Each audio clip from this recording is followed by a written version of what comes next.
अरे संतोष आप माने प्यारा लागो हो जोड़ी आ प्यारी गाव सोनिया सररा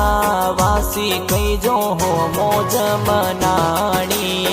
जातिया सारण कई जेठर को जी भारी सिटी बीकानेर घूमो मौज मनाणी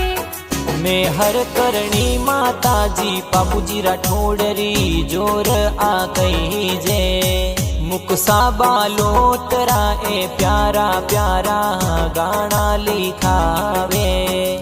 MNE स्टूडियो बालोतरा माही गाना ए बाजे गाना ए